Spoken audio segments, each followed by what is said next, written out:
Hello everyone, it's MrMostDaysOff from the Best Darn Diddly Review Show, here to talk to you about PopThreads.com. PopThreads.com has all of the pop culture t-shirts you're looking for. Movies, TV shows, politics, sports, WWE, and of course, The Simpsons. And right now, you can help out our show and save 15% on your order just by using the discount code Simpsons at checkout. So head over to popthreads.com right now, buy yourself a badass new t-shirt, and help our show out in the process. Thank you so much for listening to the Best Darn Diddly Review Show, and thank you for supporting our sponsor, popthreads.com. Hello again, everyone. Welcome back to the Best Darn Diddly Review Show. This is a weekly podcast for anyone who loves The Simpsons, or ever has loved The Simpsons, hosted by two dudes that grew up on The Simpsons. My name is Miles, better known as MrMostDaysOff, and today we are calling 423 Get Fame to celebrate the episode Bart Gets Famous. And joining me, as always, your co-host with the most, Richie theWizKid. How you doing today, Rich? My spider sense is tingling, but I have the strangest feeling that you just made a wrestling joke. I have no idea what you're talking about. I'm doing good, man. This was a quick episode. It felt like I don't know why it just flew by both times, but it has one of my favorite endings in all of Simpsonsdom. So we got plenty to talk about as usual. But I guess I'll go ahead and throw it back to you, the man, the myth, the Match Game 2034. Did you catch the Futurama reference again? It is Miles. I hope I have my head in a jar one day. We can arrange that. I bet we can, yeah. So this episode, I agree with you. It did seem to just kind of fly through, and I don't know why that is, because it was a very entertaining episode, but it just from a structure standpoint, the story really flew by. And I think that just with only having the single story structure, there isn't the, multiple things to keep up with. And I think that to some extent does make the story go by faster. Yeah, your focus is all at one point instead of two or three. Right. And it was Bart-centric. It was very Bart-centric, which of course is always something I enjoy. This one does do the traditional thing that we find a lot with The Simpsons, where the first act is almost entirely unrelated from the rest of the episode. I mean, it obviously gets us to where we need to go, but from a story standpoint, otherwise it really doesn't have anything to do with the main plot. But let's go ahead and start from the beginning with the chalk gag, which is, of course, my homework was not stolen by a one-armed man. This, of course, is a reference to the 1994 movie The Fugitive, and after that movie came out, the joke about the one-armed man became very, very popular. I remember even in elementary school, before I had seen that movie, there would be kids, and of course, I think it just trickled down from our parents or from television or whatever, parodies.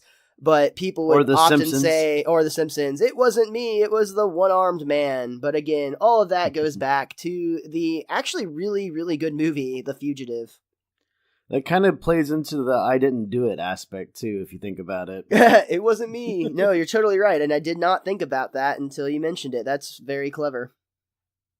This one also has a couch gag. The Simpsons The Simpsons all smash into each other, and it's essentially like they're made of Play-Doh, and they all just kind of merge together, kind of like if you were a kid and you ever took all the different colors of Play-Doh and just mushed them into one giant ball.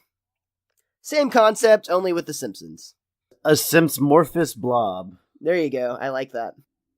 We open up at the Simpsons breakfast table, and I love this bit. Homer is actually reading the morning horoscope and says, "Today will be a day like every other day."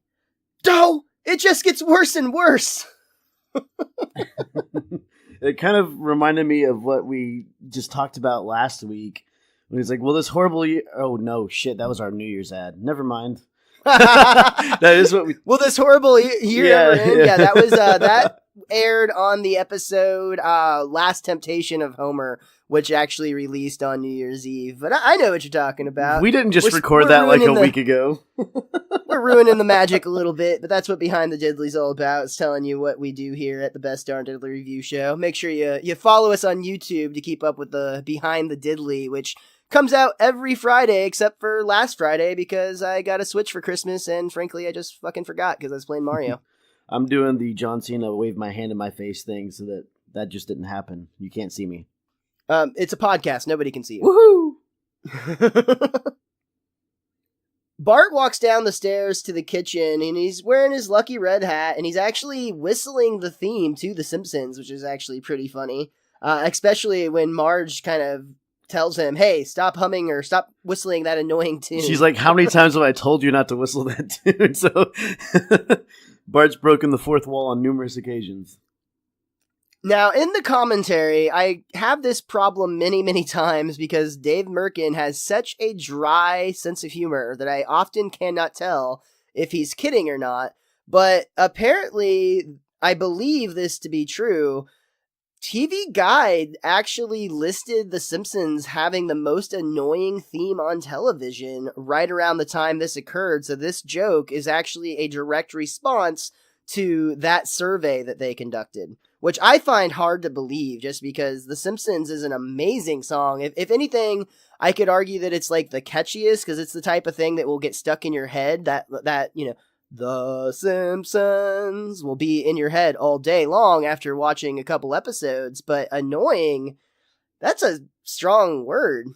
Well, you got to remember, Miles, this is 1994. This is pre-PC culture where you have to be respectful of everything. So there's probably some angry parent that had to watch The Simpsons all the time with their kids. And they were like, if I hear that damn song one more time, and they just got angry and wrote about it for some reason. I imagine this is somewhere around the time that The Simpsons was going into syndication and playing multiple times a day. So if you were in a house like mine or yours, you're watching Simpsons at 6, at 6:30, at 9, at 9:30, and any other time you can possibly find it on. We call this the dream scenario for us. Bart responds with something that sounds very French to me. I wrote down that I was wondering if this might be a Les Mis reference, and I know you're a fan of that production. So I was going to see if you wanted to shed some light on Bart's response and also give it a pronunciation attempt. I don't remember this being from Les Mis at all, unless you found something that actually says that. Nope, just assume because I assume everything that's French is Les Mis. But I think it was J'avoue mein moment. I don't know what the fuck that is. Fair enough. That's the level of research you get here at the Best Darn Diddly Review Show. We don't know what the fuck that French thing meant. So, we get a sequence with Lisa, Bart, Homer, and everybody talking at the table, and Lisa's actually, to Bart, almost suspiciously, like, why are you so happy? And Homer's like, yeah, you kids gotta go to school. I gotta go to work. The only one who has it easy around here is Marge. As she's scrubbing. As she's scrubbing the kitchen floor. And that's presumably after she prepared the breakfast for everyone. And we all know, except for maybe the Rancho Relaxo episode, Marge does not have it easy by any stretch of the imagination. So that's German, by the way. And I should have noticed that it's German because it's got that mine as the second word. It's not French. Fair enough. It's all I see is can it be used jokingly in some kind of Nazi connotation. So they might have been taking a shot at the Nazis. I don't know. As we should all, more often. So, for now, though, Bart explains that he's excited because they're having a field trip today, and he kind of rubs it in Lisa's face. It's like, oh, yeah, sorry, you're not going.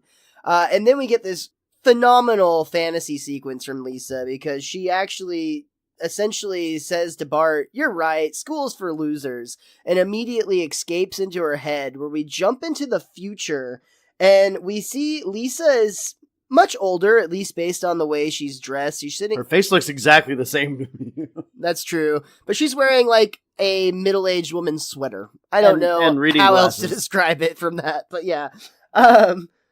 She's also writing at her desk. And it's actually really great because as she's writing, I think she says, let me see. And that's how I cured all disease, ended war, and reunited the entire cast of TV's Facts of Life, including longtime holdout Tootie. And then we pan out to see Bart is actually polishing some of Lisa's seemingly mini awards. And he actually groans and says, sounds like another Pulitzer for me to polish. Hush, field trip boy. Lisa kicks Bart, and he actually lands on her very, very pointy, pyramid-shaped Nobel Peace Prize. And she comments, killed on my Peace Prize. How ironic. Back in reality, though, this is even better, because Bart's like, Lise, yo, Lise, come back to us, Lise. Why? I'm so much happier here. And you can tell that this is not the first, nor will it be the last time that Lisa finds herself escaping in fantasy to a place where things are better for her. But if that's her prediction of the future, she's going to accomplish quite a bit later on in her life. Nobel Peace Prize winner, Pulitzer winner, president. Yeah, she's got a lot happening in her future. Maybe school isn't for losers after all, Rich. I think that might have been the point of that. I don't know how much Lisa is actually learning at Springfield Elementary, though. Oh, probably none at all. She's definitely the type of person that, like, if she knows what's best for her, she'll, like, be the type that graduates high school at, like, age 14 and has already got her doctorate by 20. You hear that, Big Bang Theory? Lisa Simpson did it. Ooh. I didn't even realize we were taking shots, but you're totally right. Pop, pop! It's been a while since we had a community reference, like one episode. That's true. We really need to up that quota. We arrive at Springfield Elementary, and we're in Mrs. K's classroom, where she announces that Principal Skinner will be revealing where their field trip is going to be. And he comes to the front of the room, clears his throat, and he brings out a plain, ordinary box and says, can anybody tell me what this is? Oh, not the box factory again, Seymour. I love that. That's Mrs. Krabappel, and even she's disgusted with this field trip. I mean, all the kids, except for Martin, are of course going to be really, really disappointed by this. But even Mrs. Krabappel is just like, the fucking box factory again, Skinner. Yeah, I would think as a teacher you might want it to be something like that because it's a lot easier to keep track of all the kids. I would hate going on like field trips because like the whole time you just got to keep counting the kids over and over again. And with people like Bart, that's not going to go well. Well, I don't know. I think it'd be a lot easier to keep them entertained and in the same place at, say, the fireworks testing range or an amusement park or the candy factory. The candy factory, definitely. But I'd be worried like an arm's going to go missing at the fireworks factory or that you'll get turned into a cardboard box at the fireworks factory. Aren't you such a nervous Nelly? I love Bart's reaction here, though, because he's just like, ugh, the box factory. I know. I'll just do like Lisa does and escape into fantasy. Only he struggles with this because when he starts to dream, all he sees is Skinner announcing again that they're going to the box factory. So he declares, damn it, TV, you ruined my imagination. Just like you've ruined my ability to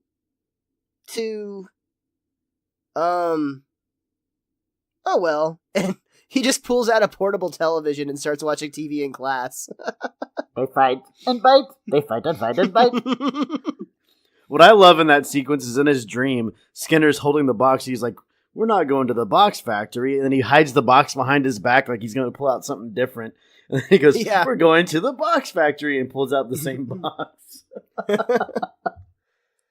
But it does seem like the box factory is the destination they'll be going to on their field trip. And they have a very, very, I'll say solemn bus ride. Again, everybody except for Martin and Skinner, who are actually quite ecstatic. They're singing, I assume they started at 99, but when we catch up with them, they're at 56 boxes of bottles of beer on the wall. And they're exuberantly singing this all the way down, it would seem. Everybody else on the bus just looks sad, disappointed. Even Mrs. Krabappel, who's just kind of staring out the window while smoking a cigarette, mind you. I thought that was great, on a school bus. You might think since they only got to 56 boxes of beer, or bottles of beer on the wall, that it was a quick ride. But if they were singing the song correctly, what do you say? There's about 24 beers in a box. So you should go from 56 bottles of boxes of beer on the wall to 55 boxes of bottles of beer plus 23 bottles of beer on the wall. I mean, if they're singing it correctly. Wow, that's the long version for sure. Well, it's Skinner and Martin, then you know they're going to do that officially. I guess if as long as they can get down to 50 on the way there, they've always got the way back to finish the jingle. I mean, that's a lot of beer. This is where we get that sequence where, as they're all sad, all the students and Mrs. K, they're actually kind of staring out the window, and we see other elementary school buses parked out of much cooler destinations, like the fireworks testing range, an amusement park, and a candy factory. But Springfield Elementary just keeps on trucking right past all those locations and heads to the box factory. Isn't that the most fun street in all of Springfield? Everything that's cool in Springfield just happens to be built right by each other. I guess that's how people play Tapped Out, though, so it makes sense in that regard. Well, also, Simpsons predicted their own game just decades in advance. Also, the box factory is right there, too, and it's all around Channel 6 studios, so it makes sense to have, like, the fireworks factory over there, because they're probably going to need a lot of that stuff on set pretty frequently, so it makes sense to build it close to the studio. So everything is just there for the studio. Yeah, exactly. That makes sense. When the class arrives at the box factory, it's every bit as boring as you might expect it to be. The story of how 2 brothers and 5 other men parlayed a small business loan into a thriving paper goods concern is a long and interesting one. And here it is. It all began with the filing of Form 637A. So obviously this is not the most compelling tour these students have ever been on, but they're actually more engaged than you might expect. They're actually really trying to participate in making it interesting, but this guide essentially just crushes every possible thing they could have. Like, for instance, Milhouse even asks things like, do these boxes ever have candy in them? No. Will they ever? No. We only make boxes to ship nails. Any other questions? Even Martin at this point is wanting to see a little bit more of what the box factory has to offer, and he asks, will we be able to see a finished box, sir? Well, we don't assemble them here. That's done in Flint, Michigan. Bart actually does have some creativity here. He asks, have any of the workers ever had their hands cut off by the machinery? No. And then the hand started crawling around and tried to strangle everybody? No, that has never happened. And he popped eyeballs? I'm not sure what kind of factory you're thinking of. We just make boxes here. So again, just a boring setting, a boring guide, all around boring. And that actually leads to a interesting conversation from the director's commentary. Which for this episode, the commentary included Matt Groening, David Merkin, David Silverman, Jim Brooks, Susie Dieter, Conan O'Brien, and for some reason, unable to make it, John Schwartzwelder. We mentioned they're starting to joke more and more about that in the commentary, and they did actually at the beginning when they were introducing themselves, they were very clearly a little bit of tongue-in-cheek about John Schwartzwelder's absence. But Susie Dieter, who is actually the director of this episode, remembered very clearly a big divide that occurred with the writers and the staff of The Simpsons over this episode. And that was simply this scene at the box factory. Many people actually felt it was too boring for the episode of The Simpsons. Like, they thought that it needed to be redone so that it was a little bit more visually interesting. But Susie Dieter stood strong and basically kept saying, you're not getting it. That's the point. It's supposed to be boring. Man, I'm always proud of The Simpsons writers and showrunners when they really believe in something, like they stand by it and they say, like, just let it do its thing and it'll work. It's really great when you have very funny, creative people that are able to stand by their vision. And to be fair, too, she stood strong, but also, there had to have been somebody on the other end who was like, okay, let's go with it. You're the director. So good for, on both ends of that. There should be praise, because you could have had somebody like a David Merkin if he really wanted to. And I'm not honestly sure if he was one of the opposing sides or not. But, if he was, he could have easily said, no, we're doing it my way. But when you have smart, creative people working for you, it's good to trust those smart, creative people's instincts. And I think that happens time and time again on The Simpsons. Yeah, to me, it kind of seems like David Merkin probably would have enjoyed this, especially with, like, the dark tone where you think Bart gets turned into a box later. I think that's all right up Merkin alley right there. It does seem the type of darkness that he would be really into. You're totally right about that. So the boring guide continues the tour and states that the next room is the most popular part of the tour, but everybody's just like, why? It's just like all these other rooms. Yes, but with one important difference.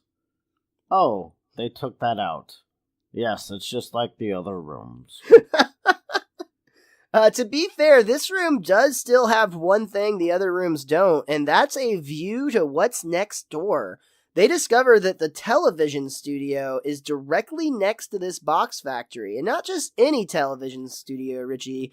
The television studio where everybody's favorite afternoon performer, Krusty the Clown, records his shows. And other non-box related programs.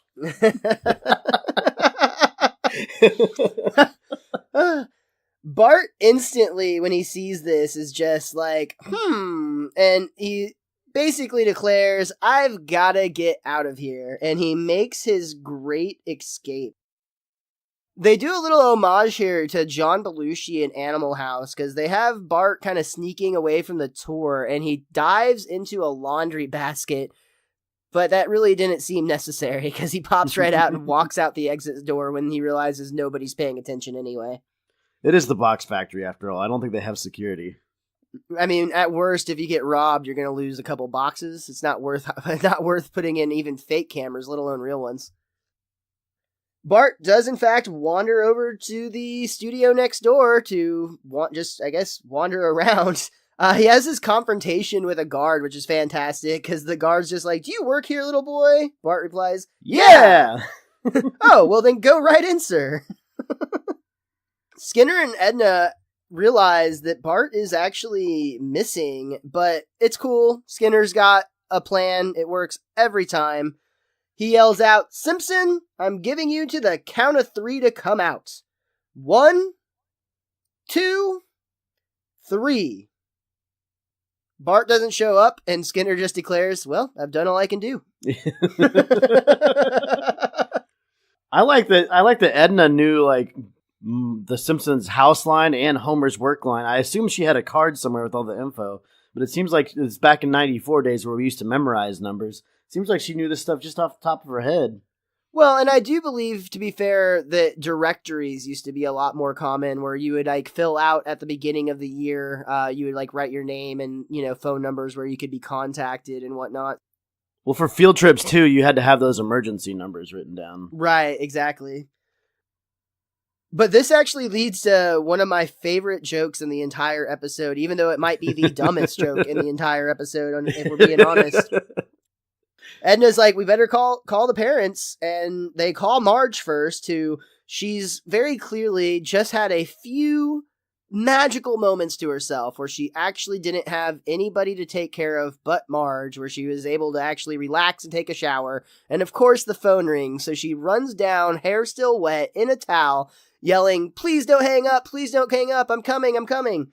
And of course, as soon as she gets to the phone, they hang up, just like that always used to happen back in the day. And again, this was not only before cell phones, this was before caller ID, so it was just like, well, you missed that call.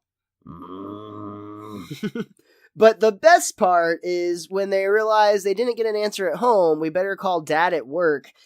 We see the phone in Homer's work area ringing, and then from off screen we hear Homer doing the same thing, yelling, wait, coming, I'll be right there, just a minute, don't hang up. He comes running out in a towel and answers the phone and delivers my favorite joke of the episode. Hello? You'll have to speak up. I'm wearing a towel. I still do that. I think probably you more than most people actually hear me do this joke because we talk on the phone more than almost anybody else I know. But anytime I actually answer the phone after getting out of the shower, I always say, "You'll have to speak up. I'm wearing a towel." Yes, there's no wall between the two of us. I think I flushed the toilet with you on the phone earlier today. So we get back to the studio where we see Bart is getting kind of enamored in the hustle and bustle of it all. He's seeing people carrying around settings. He's actually getting to watch a live recording of Bumblebee Man. Ay. There's a great sequence here because Bumblebee Man is doing a scene with a giant lobster pinching his butt, basically. And he's supposed to cry out into his line, ay, no me gusta. But he goes from his traditional voice that we're used to hearing from Bumblebee Man. He stops the scene to have a conversation with the director. I'm sorry, I'm really not comfortable with this, Ethan. What's the matter, love? It's the same old tired gags, isn't it? I mean, let's give the audience some credits. How about a giant mousetrap? I love it. Action! Ay, no me gusta. Ay, es grande. So, going from lobster to mousetrap fixed the issues. This is a great joke on so many levels. He sounds like a formal, Shakespearean actor whenever he's not speaking Spanish. Well, it's just, it's one of those great instances where a really, really talented actor apparently gets a comedic role that they get pinned to for a very long time. And I'm sure he's loving that Bumblebee money, don't get me wrong, or Bumblebee Man money. Those don't pesos? Get me wrong, but clearly he's got acting chops. So Homer arrives at the box factory to figure out what's going on with his son. Any excuse to get out of work. That's true. He's actually really upset, though. It's kind of touching in some ways to see that he actually cares as much about Bart, and he's furious because he's worried Bart may have fallen into one of the box machines. And then, of course, we see coming down the production line a box with Bart's lucky red hat on it. Oh my god! That's his lucky red hat! He's a box! My boy's a box! Damn you! A box! And meanwhile, Bart's still back at the Krusty Studios, very happy, very healthy, not a box. And he hears Krusty yelling at an employee about how he wanted a Danish, and he's berating this guy for not getting it for him, even though the aide is like, "I'm sorry, sir, all the Danishes were gone." They're not gone. You're gone. And it turns out Bart actually stole the Danish from the plate that was supposed to be for Krusty. So he figures he should probably try to figure out a way to get it back for him. And he happens to notice Kent Brockman also has a Danish. He's preparing to read the newscast for that evening, and he's actually really struggling to pronounce wherever he's trying to pronounce. Tragic news tonight. 120 dead in a tidal wave in Kuala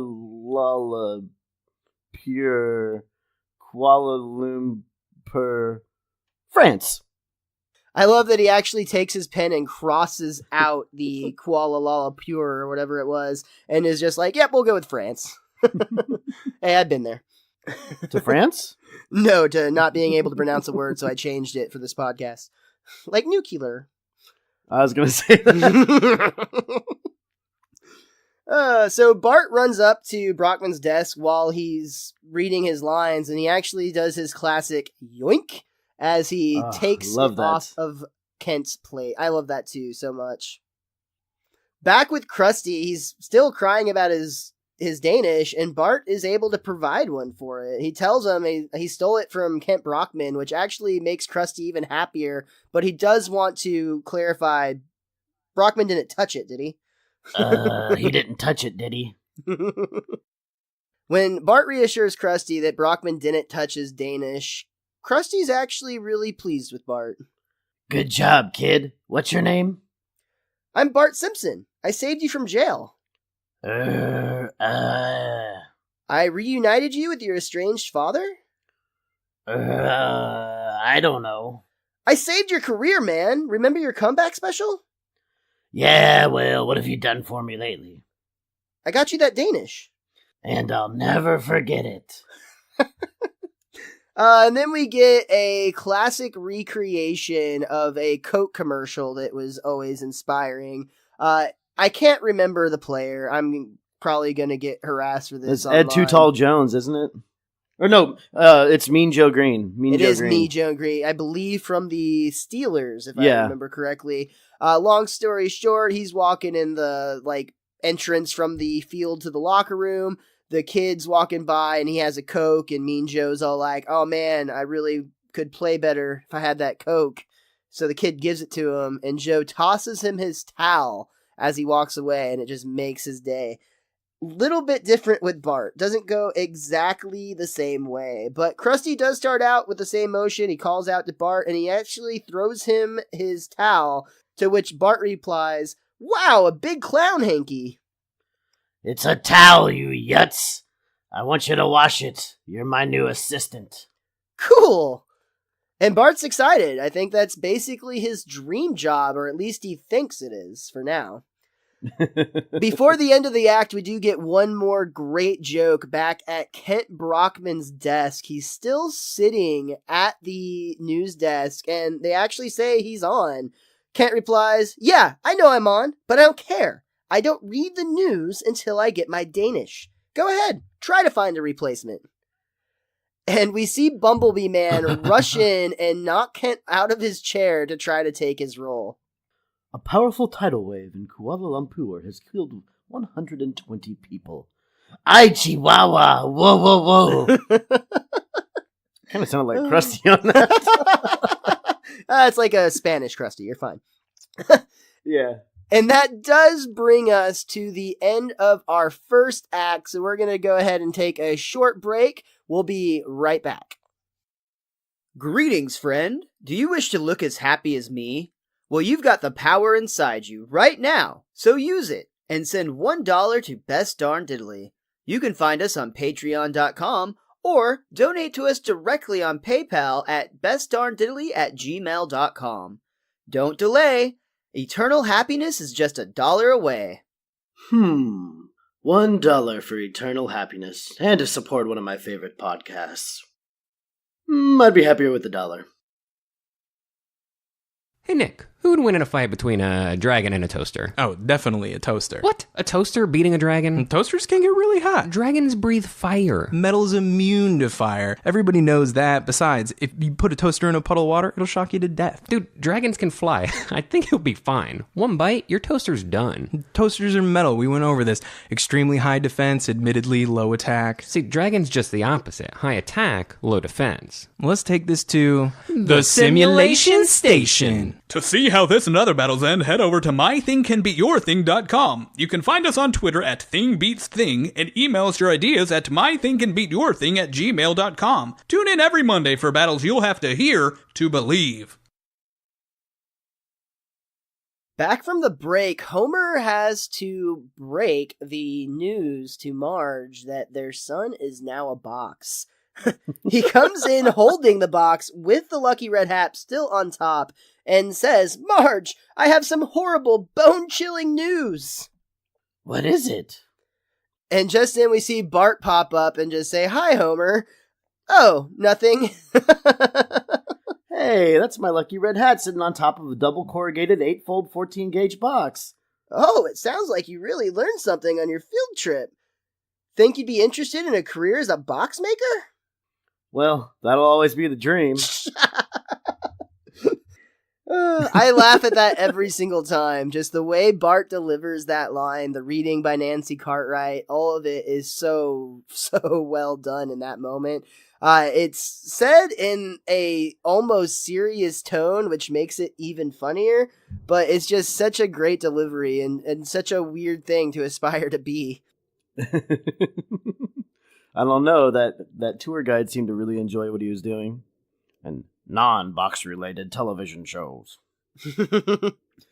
But Bart actually needs to talk to his folks. He's letting them know that he's been offered a job in show business helping Krusty the Clown, and he really wants to take it.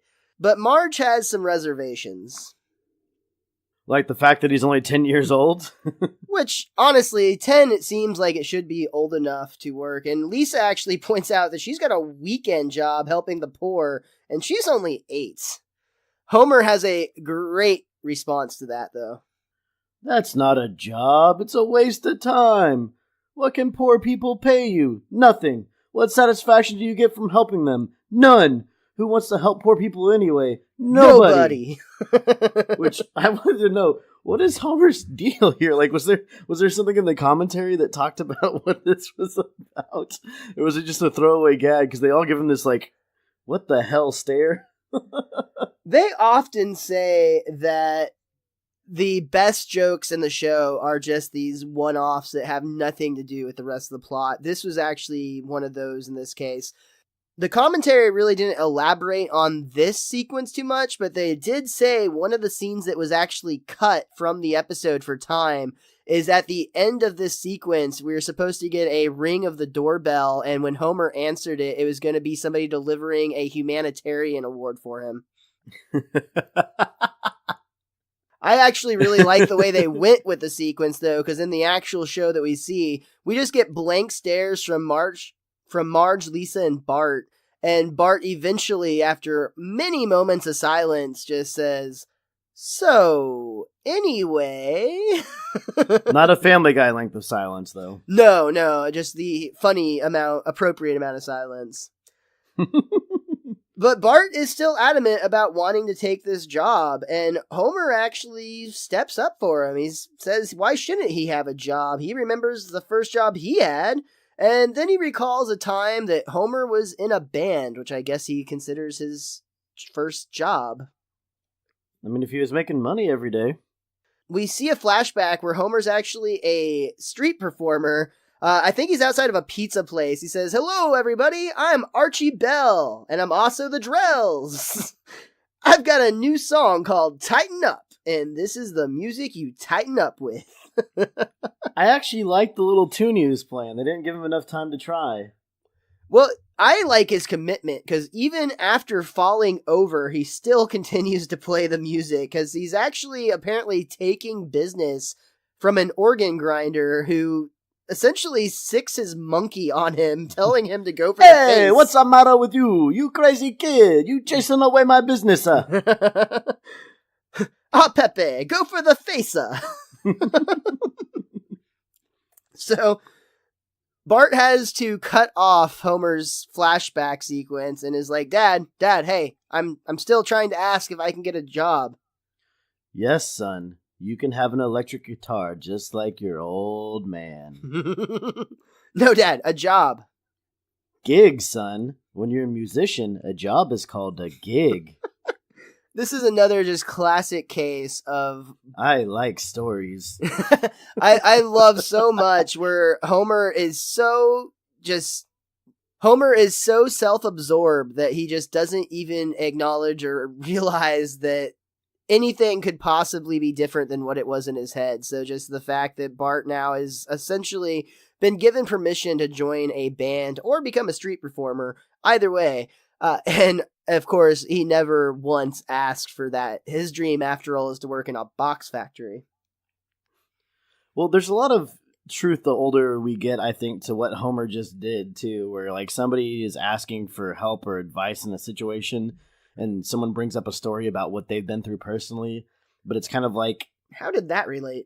Not directly connected, yeah. Like, well, yeah, I just wanted to tell a story about me. Homer's trying to one-up Bart, essentially. Yeah, no, that actually makes a lot of sense. I'm going to start two-upping those people. Fuck those people. Bart does, in fact, get his opportunity to work in show business, and he gets on set and is like, wow, being in show business is like a dream. We're really lucky, aren't we? He looks around and there's other, seemingly more disgruntled employees, and one of them replies, I wish I was dead.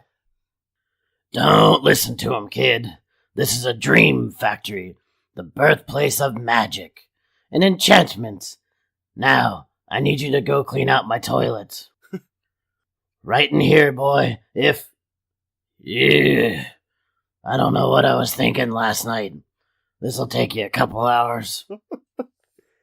But hey, if scrubbing a few nasty toilets is what Bart has to do to get his name in the credits of the Krusty the Clown show, then he's willing to do it.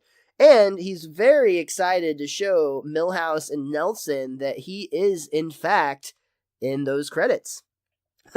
Only, unfortunately for Bart, when he goes to try to show them, it does that really obnoxious things that network television shows used to do. I don't know if it's as big of a problem nowadays, just because I don't watch any actual television. Everything's on like Netflix or the internet or whatever. But back in the day, anytime there would be a sitcom playing at the tail end of the credits, the show itself would actually get really small and a larger ad would appear. Plus, the credits whiz by in an absolute flash, so you would basically have to pause to have any chance whatsoever of catching a single name. Well, and the thing that pops up is like the dumbest thing ever. The worst way to promote the news story coming up, but maybe the best, I don't know. Well, honestly, that's another really obnoxious thing that used to be a trope of network television, is they would promote the news exactly like this, because what you're referring to is Kent Brockman pops up and says, "Tonight on the news, a certain kind of soft drink has been found to be lethal. We won't tell you which one until after sports and the weather with Funny Sunny Storm." But see, he gives away too much information there. If it was a real newscast prequel or setup, they wouldn't say after sports and weather. They would just say, like, they would just stay tuned to learn which one it is. And then when you actually watch, then they plug it after the segments. segments. Yeah, exactly. They always plug the stuff you want to see to the very end is how it works, so that you're forced to watch the boring shit. Not anymore because of the internet. But it's all Ron Burgundy's fault. When Bart does manage to pause the screen and point out his name, which has now been minimized to a very small screen, like we mentioned, Milhouse is, that looks more like Brad Storch. Martin, no, it says Betty Symington. But Nelson, best of all, doesn't even bother. He just punches Bart in the gut and says, "That's for taking credit for other people's work." Good Nelson, the fist of justice. Yeah, he's a Batman type figure of Springfield. He's not the hero they wanted, he's the hero they needed. They deserve. That's it, yeah, thank you. Whatever. It makes it better when you say deserve. Homer tries to actually reassure Bart and is like, "Who cares what a bunch of fourth graders think? You're doing what you want to do with your life. Nothing else matters." And at first, Bart is actually somewhat grateful and is like, "Oh, that's great advice, Dad." But then when Homer points out, "Yeah, that's what got me where I am today," Bart is suddenly a little bit disenfranchised with this offer of help. The best part is at the end when Homer like pats him and goes, there. Bart learns that another aspect of showbiz is also not exactly panning out to what he thought it might be, because Krusty has an autograph appearance at the Monstro Mart. Only all of those kids waiting in line don't get to meet Krusty. They get to see Bart, who is signing Krusty's name on the 8x10s, while Krusty is having a cigarette. They're not even hiding that it's not Krusty. Like, it's so blatantly not Krusty doing any of the work. Yeah, it's just literally Bart writing in all capital letters, Krusty the Clown, or just Krusty, I think. But I mean, for me personally, this rings true, because you remember the book series. I think we've talked about it before on the show, but I don't remember Goosebumps. Yeah, I was going to ask you, I know you have an experience with R.L. Stine that would ring similar to this. This was around 1995, I think, maybe 4 or 6. So it was literally right around the time this episode came out. But I loved reading Goosebump books, as we all did at that age. Still do. My mother took me and one of my friends to go to a local bookstore because R.L. Stine was going to be there meeting people and signing autographs. And we waited in line for hours. And when we finally got up to where R.L. Stine was, he had these little stickers. It's like an index card size sticker with like green slime around the outside of it, but they were all pre-signed. And he literally just said, thank you. And I don't even remember if he shook my hand or not at this point, and it doesn't matter. Even if he did, it wouldn't have changed a whole lot. But I was so disenfranchised with him after that because I thought, man, these people are waiting for hours to see you, and like you don't even sign it in front of us. Like you literally had these pre-signed, which to me, I instantly was like, I don't even think that you signed this.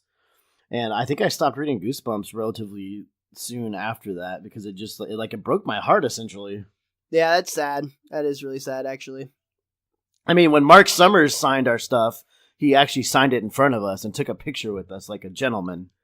You know, in terms of your questioning the authenticity of the signature, I do know as a wrestling fan, I've been to many signing events for wrestlers, and they all do sign there in the moment. However, I do also know that they often will do like internet deals and things like that where they do in fact go and just like it's just them in a room for like an hour or however long it takes them, and they literally just go through however many items. Usually it's like 200 or 500 or whatever it might be, and they huff out every single one of those autographs. I mean, can I state with 100% conviction that no one's ever cheated it? No, but I can say at least from the wrestling side of things, it seems like it's pretty legit. I would hope that at least R.L. Stine actually took the time to sign all of those over the course of a week or so, like preparing for the events, and didn't just have a Bart essentially doing it for you.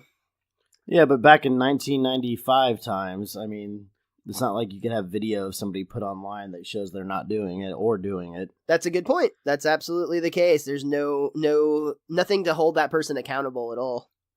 And to give R.L. Stine a little happy ending in my story, at least, which sounds dirty, but I don't mean it that way. I did enjoy the movie, even though he probably had not little to do with it. But I'm excited about the sequel. Sequel? So Bart is actually starting to feel the wrath of this job he's taken. It's really not panning out like he had hoped. Like he said, he's actually in school the next day. They're supposed to be reading or turning to a page, and he's got a cell phone all of a sudden, and it starts to ring from his pocket. He answers, "Yes, Krusty?" "Bart, I need you to get your fingerprints on a candlestick. Meet me in the conservatory. Chop, chop. Don't worry, everything's gonna be all right." Oh, I wish I was dead. I love the little clue joke there. That's really funny. Krusty with the candlestick in the conservatory. Or Bart. I guess Bart, yeah.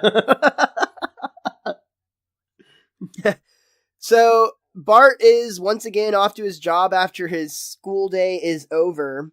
And he starts to hand out food to all the cast and assistants, I guess, and he actually gives Sideshow Mel a sandwich.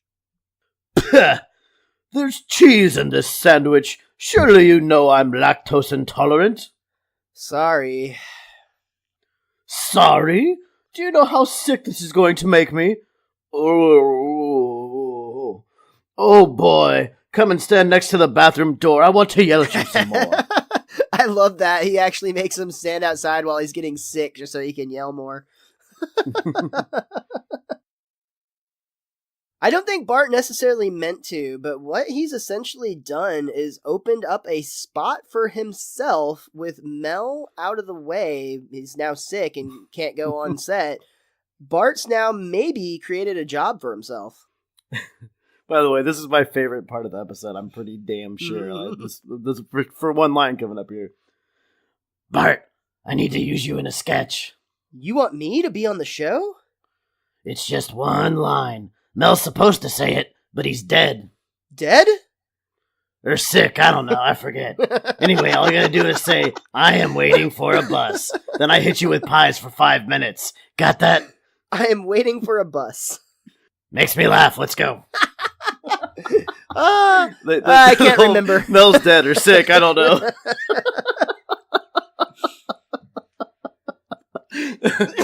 Krusty's such a good friend. So Bart, unfortunately, completely fucks up his part. He ends up knocking down the entire set. All of the backdrops, everything just collapses. This is Krusty's fault, by the way.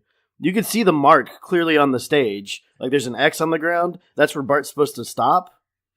And Krusty doesn't tell him this at all. He's just like, hey, kid, just walk out there and say this line. And Bart's so focused on the line. He didn't he's not notice, paying yeah. attention. And he ends up tripping over something that sets off like a mousetrap type of chain reaction. Or domino effect. Bart does have a classic line here that usually works for him. I didn't do it. And he immediately scurries off the stage. Krusty is not upset with him, but he's just like, well, kid, we know some people got it and some people don't, and you, my friend, do not have it. One thing I think we should definitely point out is when Bart delivers the line and says, I didn't do it, the whole audience is laughing. Like, everybody in the audience is laughing. Yeah, that's true. And like I said, Krusty is somewhat upset, but you're right. The rest of the crowd was into it. It just didn't go according to Krusty's plan. And Krusty actually starts to tell him, it's like, oh, remind me to never let you on stage again. Some people got it and some people don't. And you, my young friend, do not. Oh, you know what? Let's finish that outside. And they go outside to find a mob of people. And they're not there to see Krusty. They're there to see the I didn't do it guy. It's that kid. It's the I didn't do it guy. And immediately, Krusty goes into Krusty mode. He's mine. I own him and all his subsidiary rights. He's like holding on to him for dear life. Well, he sees the money signs, the dollar signs, and he knows that he's about to tap into a gold mine. Tappa. But that does bring us to the end of the second act, and I'm sure everything is just going to go splendidly for Bart the Third, but we're going to get to that in just a moment. First, let's hear from our Podern family. Hey, this is the Toph, host of the Gravity Beard Podcast, a variety show with interviews and discussions on a wide range of topics. Our guests have included a viral YouTube star, a former child actor. We've even had a guy on who may have solved the D.B. Cooper case. It's a delicious box of audio chocolate. You never know what you'll get. Find it on Podbean, iTunes, and other places you listen to podcasts. It's the Gravity Beard Podcast. It's what your ears will want to be listening to.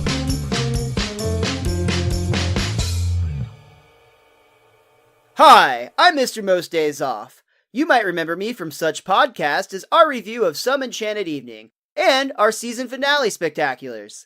I brought a friend along with me today to talk to you about an exciting new product. Hi, everybody. Hi, Richie the WizKid. Miles, did you know that most people have no idea how to get a Best Darn Diddly t-shirt? You can get a t-shirt with a podcast logo on it? I had no idea. If you go to tpublic.com/bestdarndiddly, you'll find not only t-shirts, but also Best Darn Diddly hoodies, posters, mugs, and even phone and laptop cases. It's like they'll put their names on anything. And Miles, did you know that all the Best Darn Diddly products are also inflammable? Richie, that means they catch on fire. I had no idea. Help support the Best Darn Diddly review show by buying our stuff at tpublic.com/bestdarndiddly. And do try to stay away from open flames. Bye, everybody. And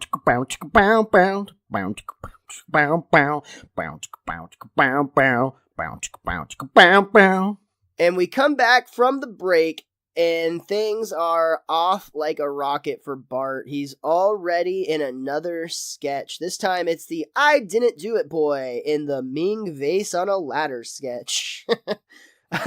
We just get a picture of a smiling Bart, and when Krusty declares, Why, this rickety ladder in front of this door is the perfect place for this priceless Ming vase.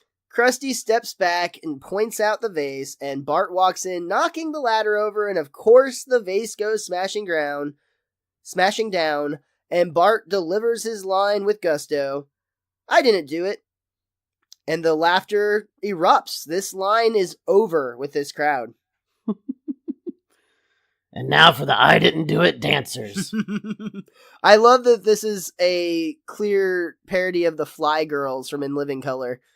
It reminded me a little of like Roundhouse.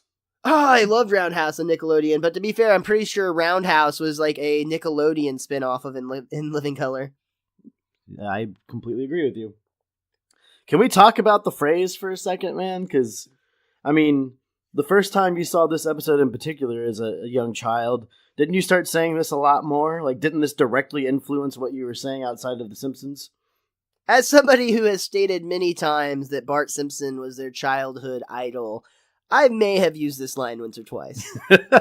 I used it all the damn time. I'm not going to be coy about it. And I didn't even get in trouble that often, but I just found reasons to use it. It works well if it gets a laugh. I think there's times where like teachers would be like, "Oh my god, that's from The Simpsons. That's hilarious." Or they're going to be like, "Oh my god, that's from The Simpsons. Shut up." Now you're double detentioned.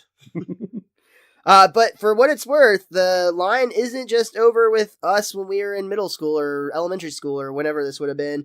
It's also over with basically everybody in town. There's a great transition sequence where we see Apu is watching the Krusty show from the Quickie Mart, but he's also being held up by Snake or Jailbird at the same time.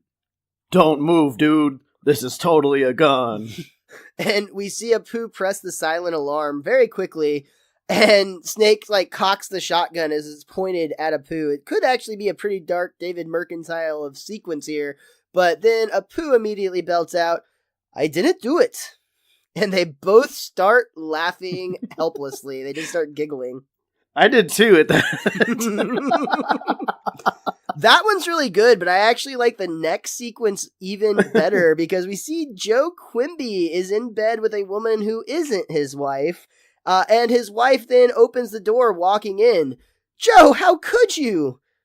Joe replies, "I didn't do it." And they all three just, again, start laughing helplessly. It's the go-to get-out-of-jail-free card line. Have we ever talked about Mrs. Quimby? Like, is this her first appearance? I can't remember anymore, but have we ever talked about how she's clearly Jackie Kennedy, or Jackie O? You know, I don't know if we've seen her or not now that you say that. It didn't list anything about this being a first appearance, and it usually does. However, I can't recall a time that we would have seen her in the past. And yeah, she very, very clearly is reminiscent of Jackie O.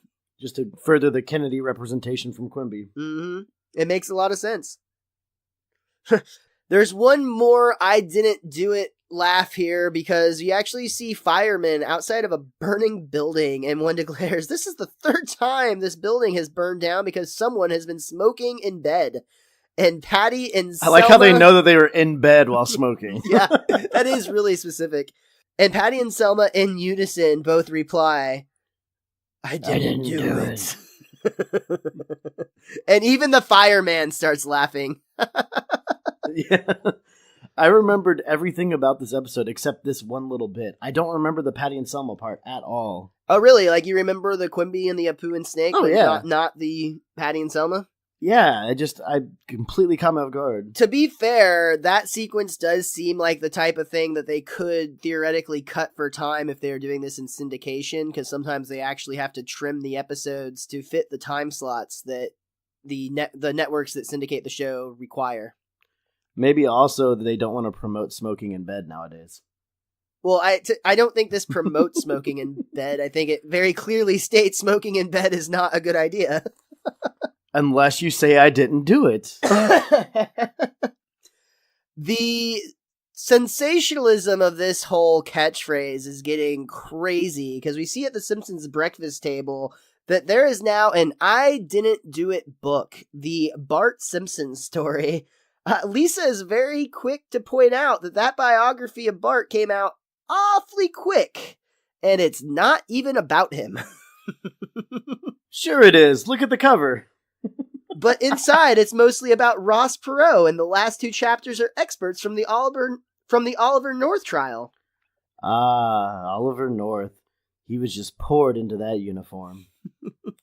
So I had no idea who Oliver North was. I had to look him up, and what I discovered was he was I want to say general. He was in the military for certain, and he was actually involved in the Iran-Contra scandal, where he was essentially discovered to be selling weapons to Iran during that conflict. He's pulling a war dogs. Something like that. Wait, so this guy is the main character in the Contra game? Yeah, exactly. He's the red one.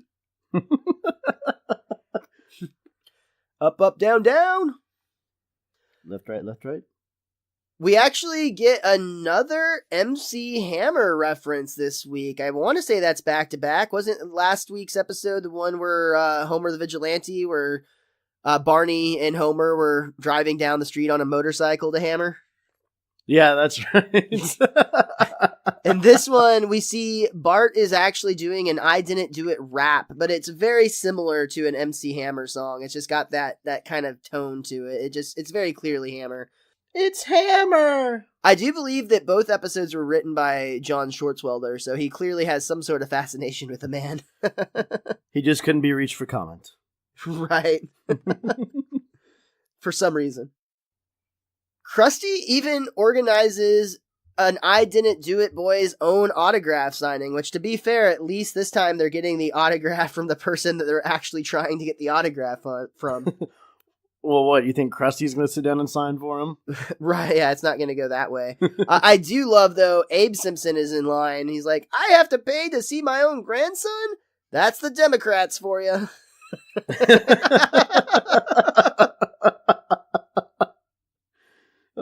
Good old grandpa.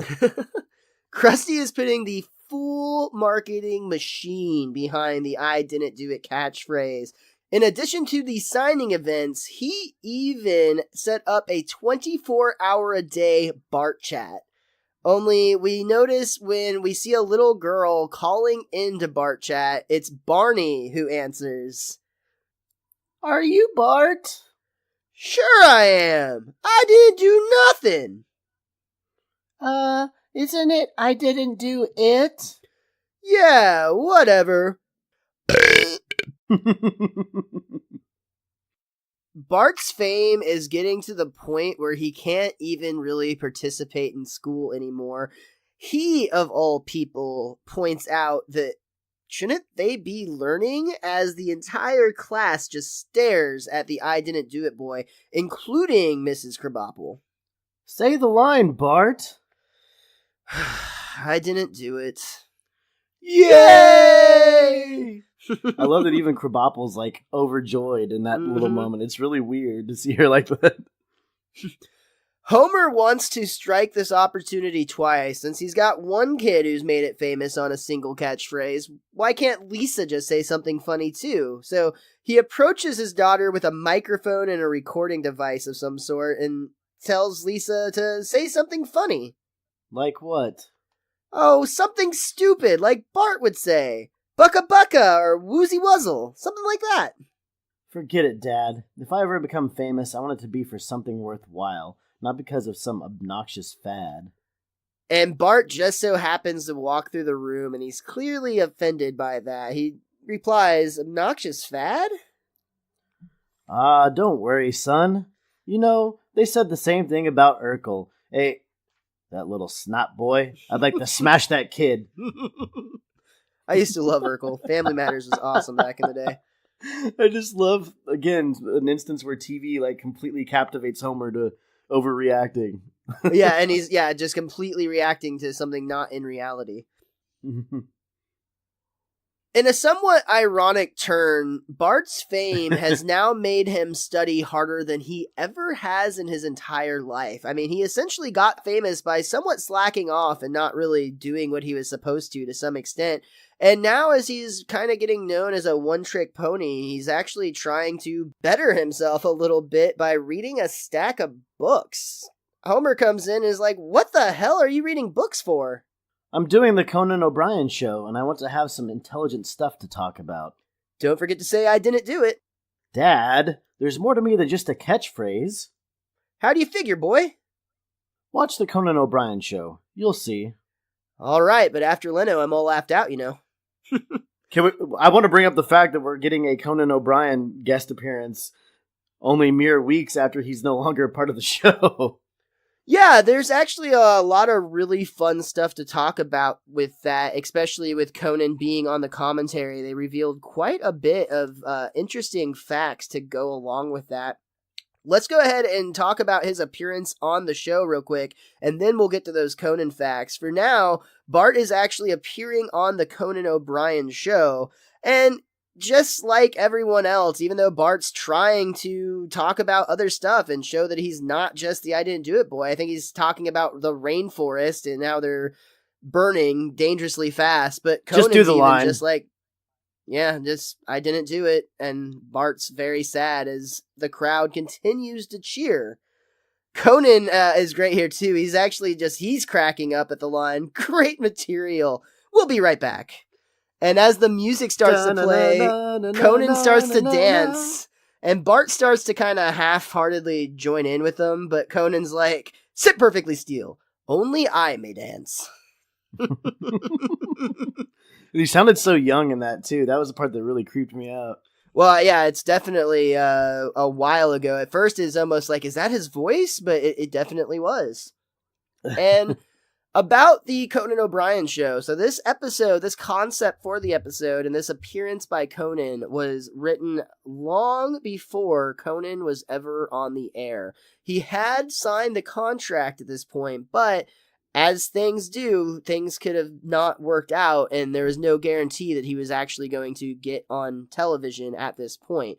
Things were looking positive, but again, any number of things could have prevented that show from airing.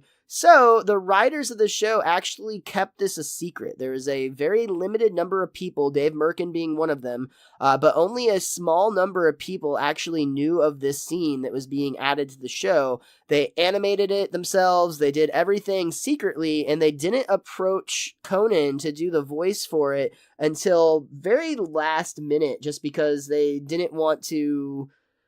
They wanted to make sure that they didn't approach him and then find out his show is canceled, and it would be like kind of a more of a dig than a fun jab that it comes out to be. But of course, everything did go according to plan, and Conan came on, did the voice. It was still weeks before his show aired, and at the time, it was actually pretty funny because Conan says he remembers doing the part, and everybody was telling him, don't be disappointed if your show only makes it 8 weeks. That was like the predicted, like 8 weeks was the number that, more often than not, that's how often these things lasted. And then, you'll be looking for something else. And when he recorded these lines, he did the math and realized that this show was going to air more than 8 weeks after he was planning on starting. So there was still the chance that this could be the, sequence that would just be like a painful reminder of what could have been. Of course, it didn't go that way. We all know that the Conan O'Brien show went on to be very successful and in many ways still exists to this day in just a slightly different format. One more really fun story on that before we move on. The 100th episode party for The Simpsons, the night that the 100th episode, or that they celebrated the 100th episode, just so happened to be the exact same night that the Conan O'Brien show debuted. And a small group of the writers and staff that worked with Conan actually arranged a room upstairs at the party so that they could slip out and go and watch Conan's first show at this celebration. Aww. Which I thought was, it gives me a little touch of the feels right there, doesn't it? Writers have hearts, Miles. Aww. Writers have hearts. Yeah. That's but I thought that was a really sweet story and just kind of a fun. And of course, like many things, we know that both entities went on to be very successful. And it's just nice that they still have good spirits about themselves. Because again, this recording was done 10 years. The commentary was done 10 years after the show aired. Yeah, and a lot of times when there's a separation between two forces like this, it's usually not amicable. So exactly, the fact that they've stayed that way over the years really makes you happy. So Bart is the only one now not happy in town. Everybody loves the line, and he's getting tired of it. Just do the line, just do the line. And he's just really upset, and he actually has kind of an almost nightmare daydream sequence. He has a Lisa moment, which he couldn't do earlier because he wasn't studying. Oh, that's an interesting point too, but this one's very dark, and maybe Bart's only capable of seeing the worst, because he sees that it's time for Match Game 2034 with Billy Crystal, and they start announcing all of these actors and other people that are going to be in the show, and one of them is, of course, the I Didn't Do It boy. And Spike Lee. Spike Lee was very funny. The one worth noting, though, for certain, is the lovely and vivacious head of Kitty Carlisle, which is the sequence you referenced earlier, because this definitely had some inspiration for the heads in the jars that we will know and see much more frequently in the series Futurama. Absolutely. And it's just, again, you could see all the groundwork. We've seen multiple occasions with like Burns and Smithers in the future where you see all the inspiration that Matt Groening had years before it ever happened. Yeah, exactly. It's very similar to the, I want to say it was Rosebud, where it was Smithers and Burns in robot form running around in the future was an early sign of it too. And I think both of those happened in this season.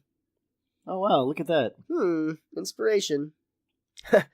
So Bart's had enough, and he decided he's just not going to go into the show anymore. Marge is trying to encourage him, like, hey, it's time to go, but Bart's just done. Krusty's actually getting upset at this point. Where is that little punk? We go on in 10 minutes. Oh, the tension. Somebody, walk on my back. And then you see everybody start to walk across his back all at the same time. They're just basically trampling him. Ow! Ow! One at a time. No Teamsters. Oh, that's kind of mean, but also really funny. So Marge is with Bart, and she's trying to console him and tell him, I know you might feel silly saying the same 4 words, but you shouldn't. You're making people happy, and that's very hard to do. And Bart agrees with her. He understands that that's the case, but he's still just getting frustrated with the repetitiveness of it all. But that's when he realized that repetitiveness is his job. His job is to be repetitive. It's my job to be repetitive. My job. My job. Repetitiveness is my job. I'm going to go out there tonight and give the best performance of my life. The best performance of your life? The best performance of my life. I really enjoyed that. It's a great little sequence, yeah. So, Bart is convinced he's off to the races, and it couldn't be soon enough because Krusty is getting quite frustrated. Where is that lousy little pigeon? Bart! He goes from super angry to very happy to see Bart. He actually gives him a kiss on the forehead. And now, boys and girls, here he is, the boy that says the words you've been longing to hear, like the salivating dogs that you are, Bart Simpson. And Bart goes out. He struts out, actually, and says, I didn't do it. Only this time it didn't get the fanfare that it has in the past. I mean, a woman chuckled and a couple people laughed, but ultimately you could actually hear people clearing their throats in the crowd. And then we just get crickets. He looks at Krusty for help, but Krusty just kind of shrugs at him. Oh. So Bart gives another line a try. Woozle wuzzle? I love the fact that they called back to the Homer's line. I did too. Yeah, it's great that actually is one of the random things Bart might say. No, I think that he took the idea from Homer. Was he in the room during that time? I don't think he was. That's what makes it even better. They're disconnected. Everyone in the crowd, though, is just like, that's what passes for entertainment these days? Woozle wuzzle? And they leave. They're like, this kid's over. An announcement comes up. Ladies and gentlemen, the clown show has been put on hiatus for retooling. Bart's actually just confused by it all. He's like, Krusty, what happened? Don't worry about that. You're just finished, that's all. Finished? It happens all the time. That's show business for you. One day you're the most important guy that ever lived. The next day, you're some schmo working in a box factory. We get a great callback here because the tour guide from the box factory earlier yells out from across the window, "I heard that." And Bart realizes that show business is kind of cruel. And as he actually gets the door slammed on him as he makes this realization. We hear as Bart's walking home, there's KBBL playing on a radio in a car he passes by. And It's Marty, a taxi. Did you happen to... I froze the taxi fares on the side of the cab. Did you see what they said? No, I didn't. It said $1.15 for the first 1/9 of a mile. Oh, and wow. $50 for each additional 1/9 of a mile. So Simpsons predicted taxi prices is what you're saying. Yeah, but who measures off 1/9 of a mile? Well, that's like when we get to like Dawn's discount gas and it's 8/10 instead of 9/10. I think that means that a full mile is $401.15. That's a lot of money. If my math serves me correctly. But we hear the radio DJs announce, "That was Kung It Fu doesn't. fighting." Say, speaking of one-trick ponies, whatever happened to that I didn't do it kid? Boy, did that get old fast. Whoa. You know, if you want to last in this business, you've got to stay fresh. And then we get like a slide whistle and like a clown horn honking, very old tropes of comedy that are not funny, but you know, a classic radio DJ sound effect. Or a podcast doing sound effects. Yeah, absolutely the same thing. So Bart gets home and Marge is already trying to comfort him. She has a box of all of the great Bart paraphernalia that has been released over the last few weeks and is like, "Hey, we can keep this so you can be reminded of that time that you were the entire world's special little guy." What a nice mom. Yeah, and Bart's thankful, but fun fact about that box of merchandise, this again brought up by Susie Dieter. When they were looking for inspiration for this box, they actually just looked around the Simpsons offices, and everything that's in that box is actually inspired by a real-life piece of Simpsons merchandise that was out at that time. It did look oddly realistic. It was right in line with stuff you've seen in the real world, so, and that's why. But the episode still is due a reset. It's not quite done yet, and oh boy, is this a good one, because I've really learned something today, Miles. Lisa points out that now you can go back to just being you instead of a one-dimensional character with a silly catchphrase. Smash, broken lamp, do! Ay caramba! Hidely ho! Excellent.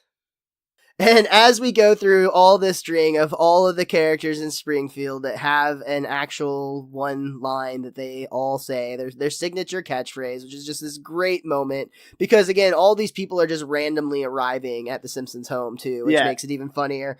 In case you couldn't tell, it was Homer, Bart, Marge, Maggie, Flanders, Barney, and Nelson Burns. I hope we did a good enough job getting that across, but yes, I think it's important to point out. And we lastly lock in on a long shot of Lisa, who's just sitting there looking very unimpressed by all this.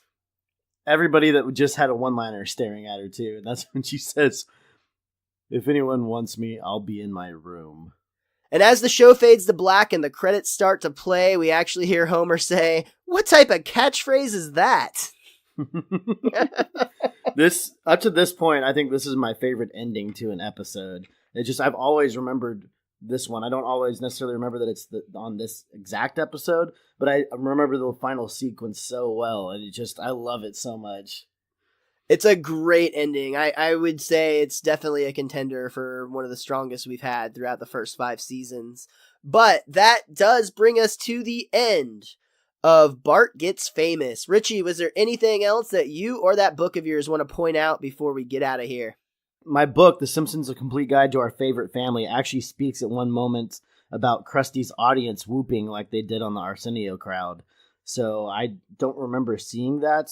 But something else it pointed out, and I actually looked for it the second time I watched the episode, is in the scene where Bart's recording his rap lines. If you look in the background on the wall, there's a gold album by Bleeding Gums Murphy. And there's an album where you can tell it's the Larry Davis Experiment.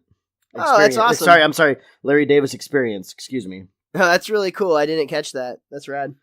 On a personal note, I wonder a lot of times when I see this episode if this is a play on the Simpsons themselves becoming more and more famous and people thinking maybe they're just like a one-trick pony that they just keep repeating over and over again. Whereas we're watching it in-depthly and taking notes, and we see them hit a lot of different strides where they get super serious or super funny. But I felt like this might have been something to combat the people not liking the show at the time, because they were out there. This is almost like a self-reflective type of episode more than it lets on, is what you're trying to say? Yeah, thank you. That's exactly what I mean by that. So I wonder if that played into it at all, but I have to think that it did a little bit. That's an interesting thought, and I think that makes a lot of sense if you think about the whole concept and arc of the episode and how that would be something where it's like, wow, this little show that was essentially little sketches on another comedy program has blossomed into what we now know is the longest running and most successful sitcom of all time. Cheese, mate. So I do want to point out one last thing before we end it this week. I want to talk about the phrase, "I didn't do it," one more time. In the commentary, Dave Merkin talked about how when they are looking for this idea, they actually were trying to find one that was as dumb as possible, like one that would be really silly to actually become a catchphrase that would be over like it was. That was part of their goal. And almost by accident, it seems, but in the long run, it turned into a very long callback joke, because all the way back in season 1, in the first episode where we see Krusty and Sideshow Bob together, Krusty actually used the line, "I didn't do it." Yeah. He used the line, "Don't blame me, I didn't do it." Which, of course, they shortened that down, just use the "I didn't do it," and we get a callback all the way to the very first season. That's crazy, because if you think about it, Krusty caused this to happen then. It's, in a long series of events, yes. That's really trippy. It is. But that will do it for this week's Best Darn Diddly Review Show. Richie, where can they find you online? I am on Twitter. I am at theWizKid23, so make sure you give me a follow there. Also, while you're on Twitter, go ahead and give our show a follow as well. That's at Best Darn Diddly. That's DIDDLY. That will, of course, also work on Instagram, and you can now search Best Darn Diddly on YouTube as the now name of the channel, where you're going to find Behind the Diddly, as well as uploads of the podcast and other video game uploads and whatnot. So check us out on YouTube, and please give us a follow. We're really trying to grow that right now, so that would be a big help. Other than that, as usual, Richie and I just want to thank you so much for tuning into the Best Darn Diddly Review Show. We really appreciate everybody taking the time to join us on this journey each and every week. We will be back again with you next week for our review of Homer and Apu. And Miles has a line coming up here that he's supposed to say, but he can't because he's dead. Or sick, I don't know, I forget. Until next time, I didn't do it. I see what you did there at the end.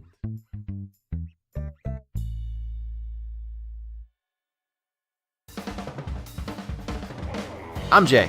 I'm Bob. And I'm Corey. We are the Cretans Guild. We're a trio of man-children whose friendship predates The Lion King, Green Day's Dookie, the N64, and the Chunnel.